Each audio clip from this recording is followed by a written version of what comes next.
যে হাসান হোসাইনের নামও নিবে না। অথচ জানেন হাসান হোসাইন কিরকম প্রিয় ছিল জানেন? একদিন দুই ভাই আসছে 5-6 বৎসরের ছোট দুজন, আয়সা নানাকে জিজ্ঞাসা করতেছে, নানা জান আপনি উত্তম না আমরা দুইজন উত্তম? কি বলে ওলামায়ে কেরাম, কে উত্তম? নবীজি উত্তম, ঠিক না? আল্লাহ রসুল জবাব দিছে আমি উত্তম। দুই ভাই হাসতে হাসতে কুটা কুটা হইয়া নানার কোলের ভিতরে শুয়া পড়ছে। আল্লাহ রসুল জিজ্ঞাসা করে এত হাসো কেন? জবাব হয় নাই।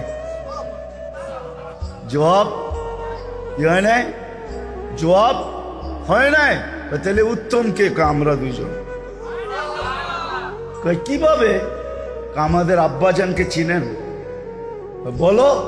আব্বার পরিচয় দিয়া বলতেছে আবু কালাইসা বিশাই, আমাদের আব্বার সামনে আপনার আব্বা কিছুই না। আমাকে আম্মা জানবে চিনেন তো? বলে বলো। তা আম্মার পরিচয় দিয়া বলতেছে উম্মু কালাইসা বিশাই, আমাদের আম্মার সামনে আপনার আম্মা কিছুই না। আমাকে নানা জানবে চিনেন? বলে বলো। তো নানা জানের পরিচয় দিয়া বলতেছে জাদ্দু কালাইসা বিশাই, আমাদের নানা জানের সামনে আপনার নানার নামও মানুষ জানে না। আমাদের নানা জান দুজাহানের বাদশাহ। আল্লাহর রসুল বুকের ভিতরে জড়ায়া দিয়া চুমা খায়া বলতেছে তোমরাই উত্তম, মাইনা নিলাম। ওই প্রিয় হাসান আর হোসাইন কিয়ামতের দিন এর নামও নিবেন।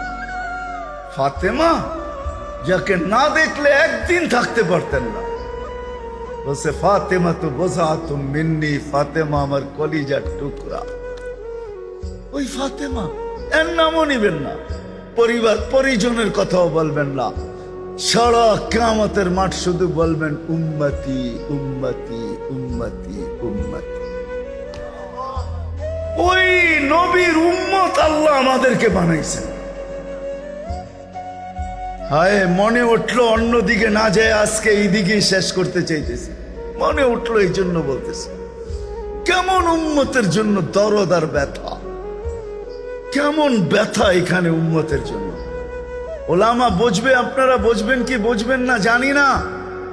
মুসা আলাইহিস সালামকে আল্লাহ তাজাল্লি দিয়েছিলেন আরশ থেকে, উনি আল্লাহকে দেখতে চাইছিলেন। তা আল্লাহ বলছে ইনিস্তাকাররা মাকানা, যদি জায়গা ঠিক থাকে তুমি স্থির থাকো তাহলে আমারে দেখতে পারবে। তো আল্লাহ তাজাল্লি দিয়েছেন আরশের থেকে। ফাখাররা মুসা সাইকা, যাদেরকে নিয়ে গেছেন সব মরে গেছে। মুসা আলাইহিস সালাম 40 দিন বেহুশের মতো ছিলেন।